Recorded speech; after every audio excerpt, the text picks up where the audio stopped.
Hello again, everyone. Welcome to 90's to Now. I am Jerry Strauss, and you guys are here because we have a pretty awesome guest this time out, as we always do on the show, but we're taking it to a new level because this guy is a favorite of yours for so many different reasons and so many different things that you have noted when you've been hitting us up, getting your questions in for this man.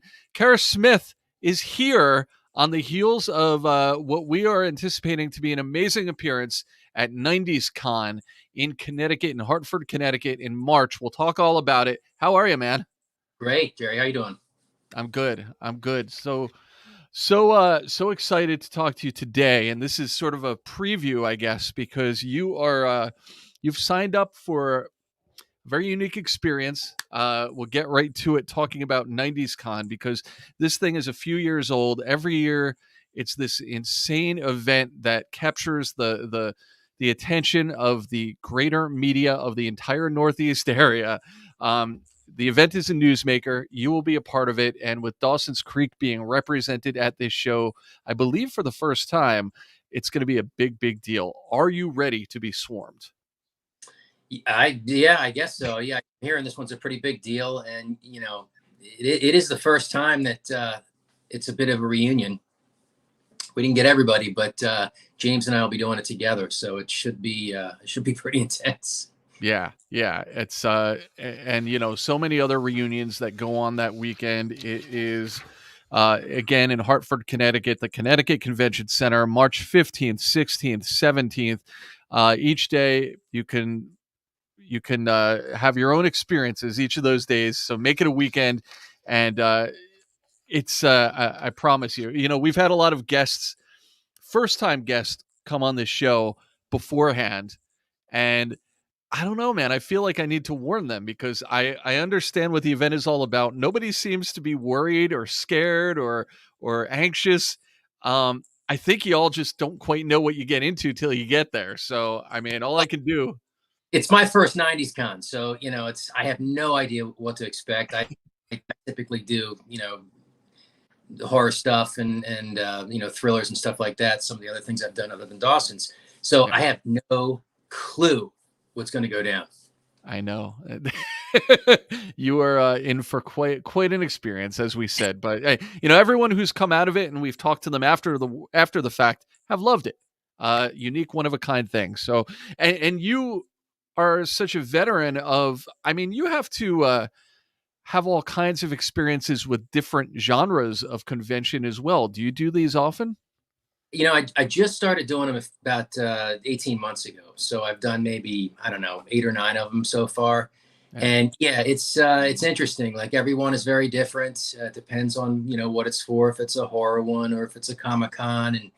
And it's everyone is unique, but it's always a pretty wild ride. Yeah. And again, judging by the feedback that we got, the excitement about you being on this show and the questions we got, like it's obvious that you have these groups of fans that love you so much for entirely different things. So it feels like each kind of convention you'd go to would be a very different experience. It really is. It's very different. I mean, it's always the same, 3 or 4 or 5 shows, but you have to excuse my dog. But it's always, the primary show or movie is always different in each one of these things. Obviously, this one's going to be Dawson's Creek for sure. Yeah, absolutely. Well, look, we put the word out. We said, hey, he's coming. And we want to hear from you guys. Send us your questions, send us your best stuff.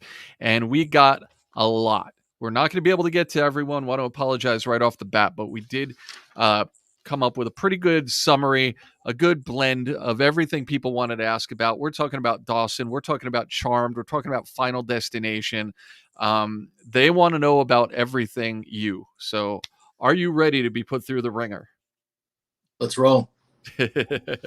let's let's see what we have here. Let's start off with something easy, something pretty basic, but pretty deep as well. From Marina, we got this from Reddit. What's your favorite thing about Jack McPhee? Of course, from Dawson's Creek, the character you played. Do you relate to him in any way?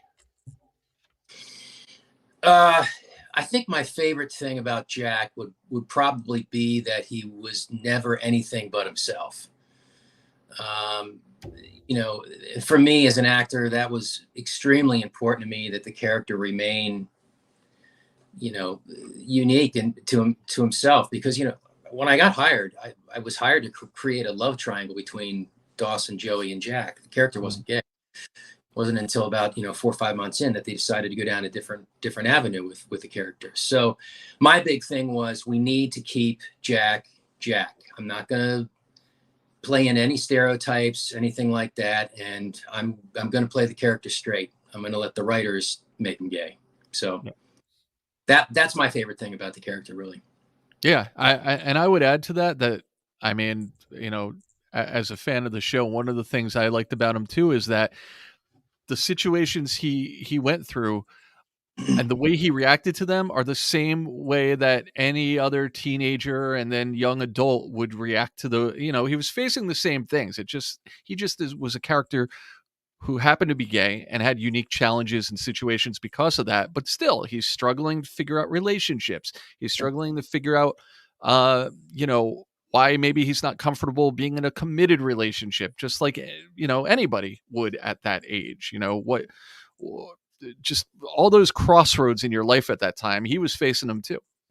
Yeah, yeah. I think a lot of kids were, you know, back then, and you know, it obviously wasn't as acceptable back then. And I think what we did on the show with the storyline of Jack McPhee is really helped a lot of people come to terms with, you know, what they were experiencing in their own lives. So, and now today it's like, hey, you know, it's no big deal. Every single TV show has all kinds of different characters, and it's totally accepted. So Yeah.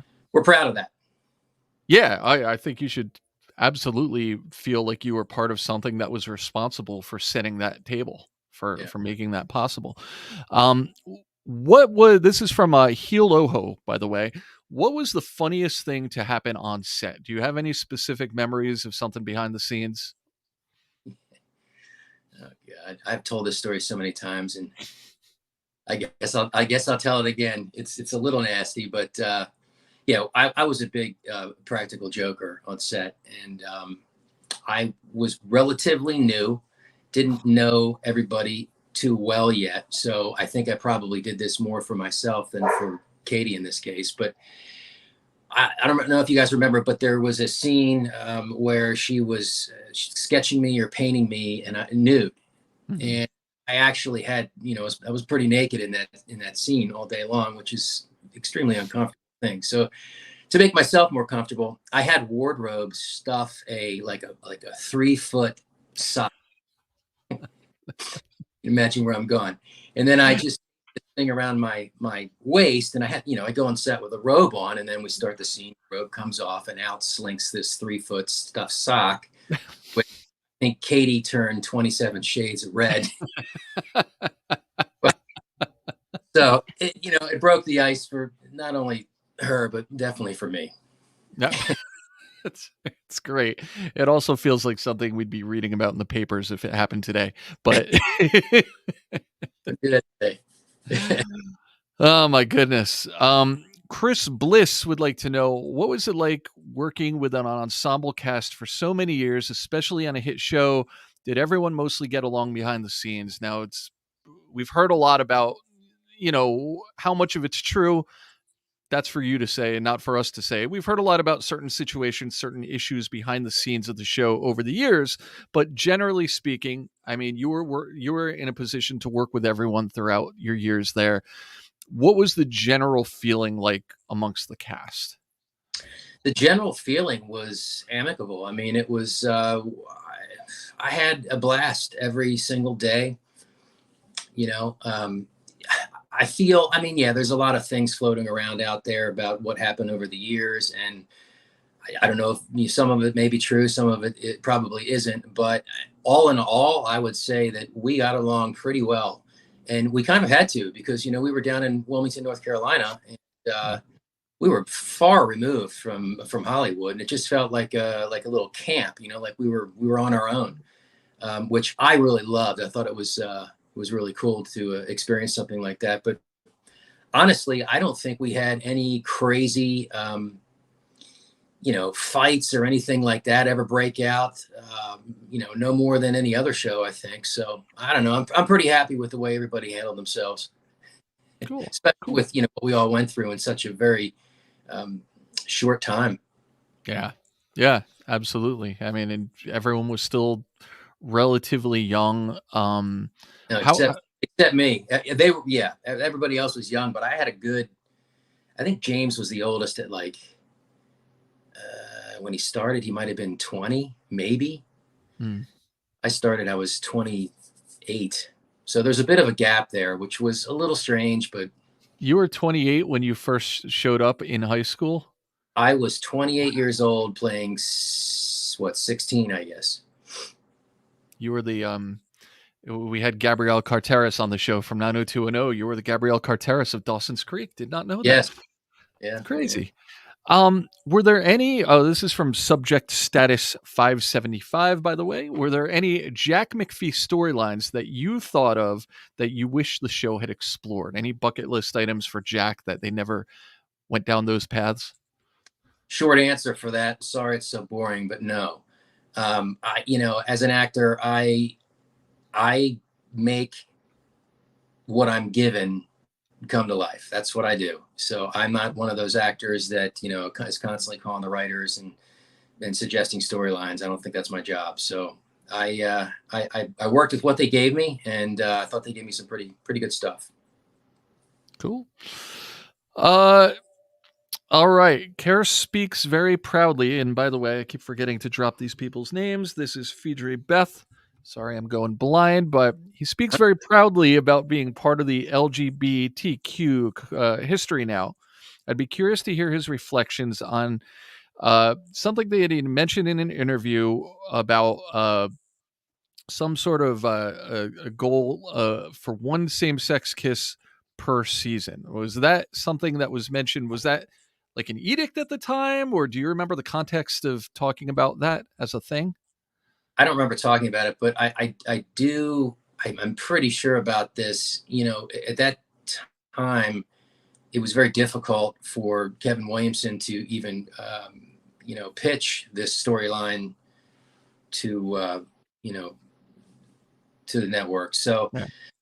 uh, I think the agreement was we'll do one of those a year, a season. Mhm. Um, that's about it. I don't quote me on that, but I think that's what they agreed upon. Yeah. And develop obviously the whole storyline around that's not it's not about a kiss, it's about the story that Jack was going through. But yeah, I think there was one of those a year. For those of you younger folks who are checking out this interview, if you did not live through that time, I think it's tough to imagine just how different things were. It doesn't seem like that long ago, but go back and check out our previous episodes speaking about the early days of Friends and the first. I don't remember if it was the first same-sex wedding or just lesbian wedding, but the first ever on television, like ever, and it was also a huge thing that had to go through a ton of red tape, just like I'm sure you guys had to go through, and probably a lot of things that you weren't even necessarily privy to behind the scenes, battles being fought every week.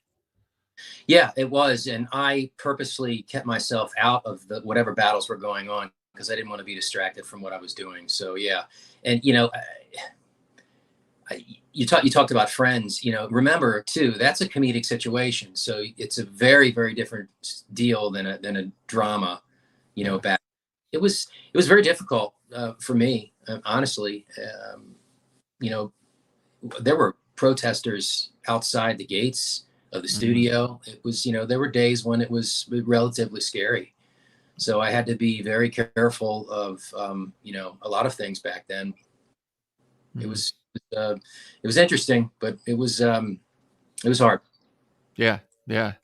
Thankfully, thankfully, it's not that way anymore for Right. those who you paved the way for, so to speak.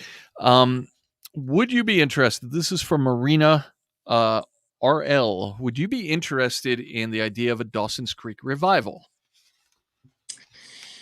So a few of us have tossed around some ideas. One of which was Dylan Neal. If you remember Dylan, he played Pacey's older brother, the cop, Doug. He came to me years ago with an idea for a spinoff that's around. It was basically, if you've seen The Fosters, it was kind of like The Fosters, but with two guys raising a bunch of kids. And but you've got the benefit of, you know, the Cape Side aesthetic and the whole Dawson's Creek thing behind it. It was an excellent script. It still sits on the shelf. Unfortunately, we just couldn't get it made. As far as I know, that is the only time that anybody's really given it a shot. Yeah, so it's a shame because, you know, there's some good writing out there and some really good story ideas, and certain people that are in charge just aren't biting. So yeah, but that stands. Listen, those of you out there, people respond to noise. Make some noise if any of this sounds good to you, because it really does feel like the right time to go back to that atmosphere and like update it and find out what's happening with all the characters. I'm trying to remember off the top of my head that series finale was the flash forward. How far into the future? That was what, like 10 years into the future? I think it was, yeah, it was like 10 years into the future. And if you remember, Doug and I are together, and then Jen, spoiler alert, everybody put earmuffs on if you haven't seen. Jen dies, and she gives her kid to me to raise. So this thing cuts to, our pilot cuts to, you know, however many years have gone between then and now. It's in real time. So now Jen's child is, you know, a teenager herself, and we're living in Cape Side, and, you know, I'm the football coach, and Doug is the sheriff of Cape Side at this point, and we're raising her and a couple of other foster kids. So I don't know, it's a really cool idea. The writing is fantastic. Dylan's wife, he and his wife wrote it together, and yeah, make some noise. Definitely. Hashtag back to the creek. I don't know if that's a working title or if you have one, but it's catchy. Okay. So we're going to skip around a little bit to some of the other shows we talked about. Born Scallion 8810. I love him on both shows. What was his experience playing both roles from Charmed and Dawson's Creek? What did he learn from both roles? Is there any other roles he would like to play in the future? So a lot to unpack there. I think really what they're getting to the bottom of, what was it like to play those two different roles relative to each other? Well, very different roles, obviously. Charmed was a couple years after Dawson, so, you know, I had intentionally done some roles, which I'm sure we'll get into, like Final Destination, in between, or actually during Dawson's Creek. I picked roles with very much intention that were extremely different than Jack McPhee, on, you know, for obvious reasons. But Charmed was one of those, and it was a good experience for me. I knew Alyssa Milano going in, which was nice, because when you go in as a new guy, it's somewhat stressful. But I got to know those girls really well, and get to see them at these cons every now and then. In fact, I think Alyssa's going to be at this one, right? Absolutely, she'll be there. Yep. Good to see her, and I saw some of the other girls too, and some of the other cons. But you know, I don't know how to answer that question really. You know, the differences between Charmed and Dawson's Creek, other than the obvious ones. I mean, I'm dealing with a more mature character on Charmed. It's supernatural. You know, I'm an FBI guy, but at the end there, I turned into this white lighter thing, I think is what they called it. It was just more fantasy. It's just, it's, you know, it's fun. It's not taken as seriously as something that's more true to life like Dawson's. Was it a positive, refreshing change for you? I mean, I know there was years in between, but was it a good place for you to be at that point? Yeah, I enjoyed it. In fact, honestly, it's I'd say one of the biggest regrets I have in my career was a mistake that I made with Charmed. They asked me to do a full season, and at the time I was working quite a bit, and I wanted to keep myself available for the second half of the year, because back then we actually had what you call pilot season with all the networks, and you needed to be available. So I told him, I said, look, I'll do half a season. And I ended up doing the first half, which I think was 10 episodes. And honestly, I should have done the whole season, because it's just, the show's, I had no idea how popular it is and still is, you know, and so that was a big mistake. It's amazing. It's amazing. I mean, it's got to be amazing for you, because between those two and Final Destination as well, I mean, there's still such a strong, devoted following of people who are watching it and rewatching it today. Yeah. So it's not like memories of watching it from 20 years ago. It's new to them, and they're keeping it new to them, and you're a part of that. This isn't about any show. From Ray VVV, not a question, but one time I was door dashing in my relatively small town. The door opened, and there was KERR. I only acted cool because of the shock. So that's all he said, but he just wanted to let you know that he brought you food. Did he say? What was that? Did he say what town? He did not. Which I guess is probably a a politeness on his part to not, so people aren't searching you out. But he did not say what town. But nor did he say how long ago this was. But that is, that's, you door dashed at some point. You ordered some well, food. Hey, chances are it was probably Chinese or pizza. Okay. Well, hopefully they're going to listen to this, and maybe we'll get a dialogue. Someday we'll reunite, you crazy kids. I'm sure of it. Back to Dawson. This is from Amaros 90. Michelle Williams got a ton of hate from fans back in the day for standing in the way of the soulmates. Of course, Dawson and Joey, they're talking about the early part of the series. She was kind of the third corner of that triangle. Did you experience any of that when you first joined the show and broke up Joey and Dawson? Because as you said, that was kind of your role, to be almost like not an antagonist, but you were kind of thrown in the middle and tore that, or at least were part of tearing that relationship asunder. Good question. I don't, back then it was fan mail. It wasn't email. Right. I don't remember receiving any hate mail, I guess you'd call it, for doing that and getting in the middle of those two. It wasn't for that long either. And remember, the show it only aired, I think, a dozen episodes before I got there, because the first season was only half a season. So it wasn't really on for that long. And then I had probably, I'd say 4 or 5, maybe a half a dozen episodes before we, went down a different avenue with Jack. So I don't think there was any, big concern over it. Cool. Did they know the show was ending when they started the final season? And when did they find out that Kevin Williamson was coming back for the finale and that it would be a flash forward? Were all those plans in place ahead of time, or how did that work? Man, I can't remember. I'm going to say that, yeah, we probably knew it was going to be the final season at the beginning of the season, or right after it started. In terms of Kevin writing the finale, I remember that happening relatively late, like maybe 3 or 4 months before we actually shot the finale. So yeah, it was a big deal for him to come back and do that, and turned out great. Was there a lot of, I mean, obviously enjoying being a part of that show, it's got to be bittersweet that this was going to be the last season, but was there a lot of excitement about kind of sticking the landing and making the last episode and just making the last season special and go out on a high note? Yeah, I mean, we actively tried to make every season special. It was difficult, once we left high school, because, now all of a sudden we're out of Cape Side for a lot of it. And people don't really, you need that. You need that aesthetic. You need that home that, you feel really comfortable in when you're watching, which was Cape Side for everybody. Yeah. And, we went through a phase there where we struggled a bit. I mean, it's no secret.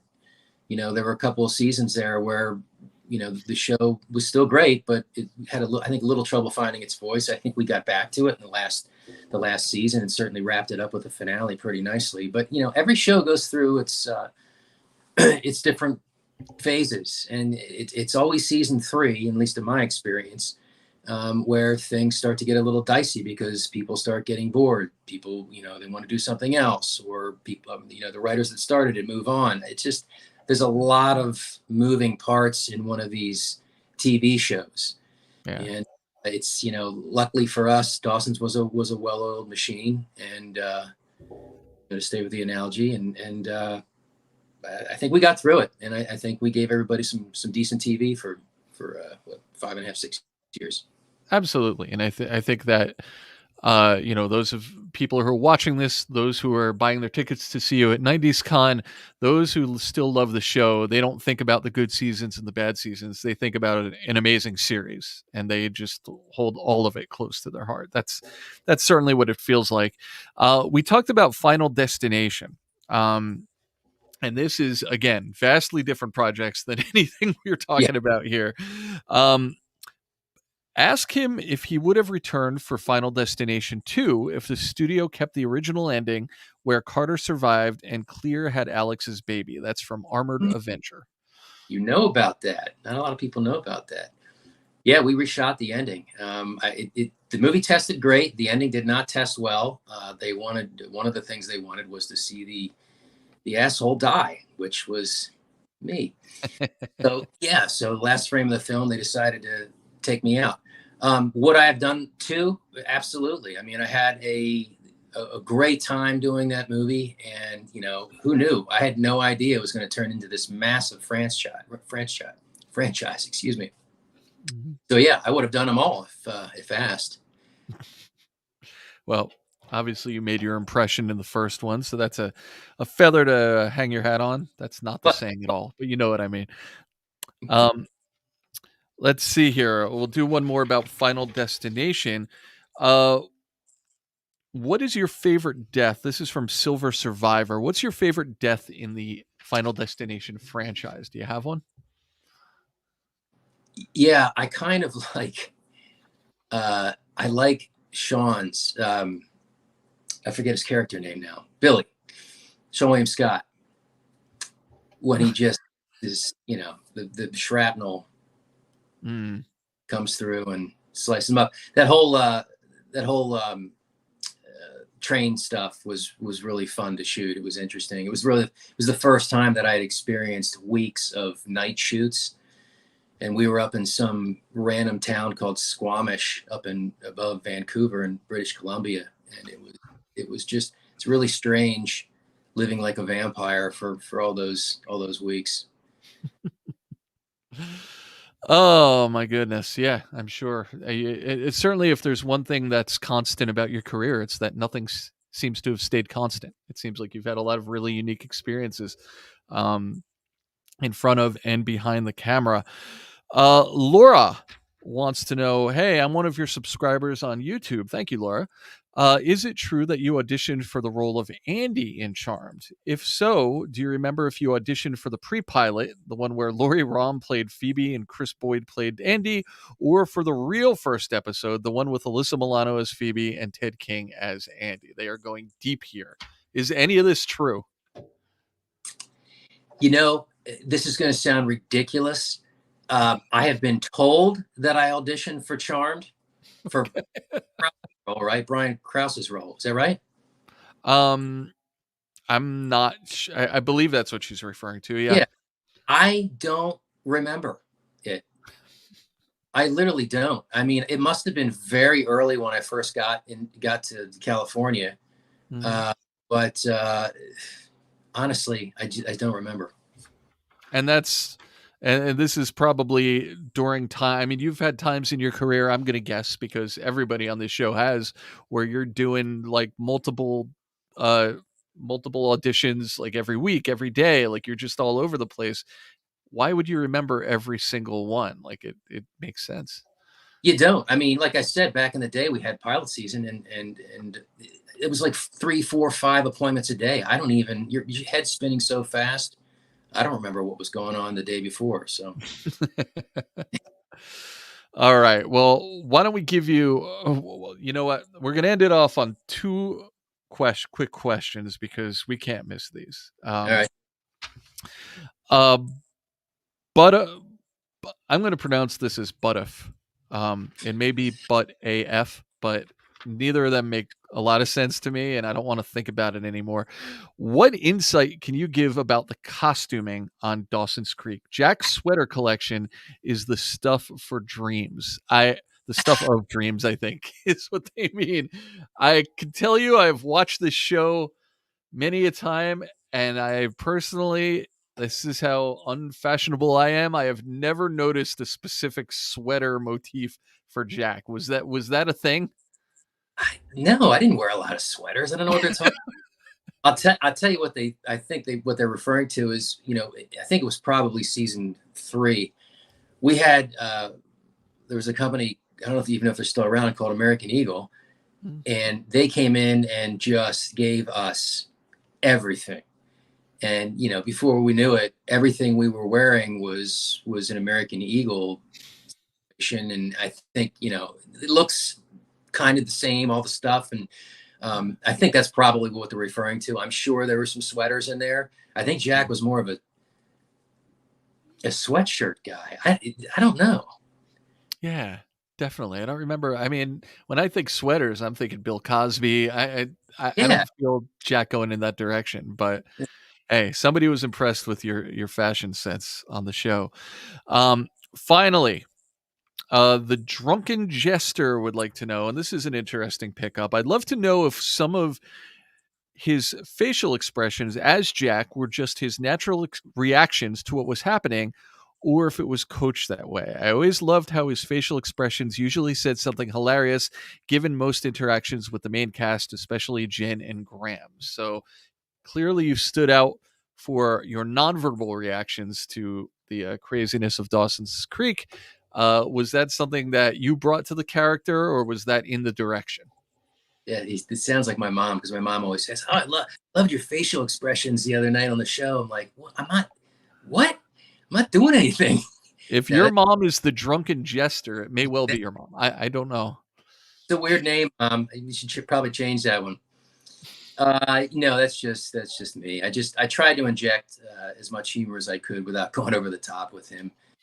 Yeah, I get that a lot, actually, the facial expressions as well as the eating on camera. I always tried to make that funny as well, which Hmm. I don't know if you've ever experienced eating on camera. It sucks. So it's a big commitment, because you just don't do it once. You do Oh, it a lot. right. You got to do it 10 takes. That's something you can eat all day. Well, look, I hope you're going to be bringing some snacks to 90's Con, because it's going to be a long day out there at the tables, but a very exciting one for everyone who will be in attendance. 90's Con goes down in Hartford, Connecticut. Connecticut Convention Center is the place. March 15th, 16th, 17th. You're going to be reuniting with Dawson himself, James Van Der Beek, and there's going to be a ton of other reunions and Q&A sessions and all kinds of craziness going on. So I hope that we're not scaring you, and that you can enjoy your first 90's Con experience, and everybody else will as well. I'm excited. Can't wait, guys, and I look forward to seeing you there. Awesome. Awesome. Well, thank you so much for this experience. Thank you for being on the show, man. It was good to catch up with you and find out a lot about a lot, because you've done a lot. People love you for a lot. So thank you for talking about all of it here. You're welcome. Thanks, brother. Thank you. And thank you guys for checking us out here on 90's to Now. As always, I am Jerry Strauss. You can follow us on Facebook, join our free Facebook group, follow us and subscribe on YouTube, share, tell your friends, do all the things you do to keep us growing. And we will see you next time. Thanks, guys. Thank you, KERR.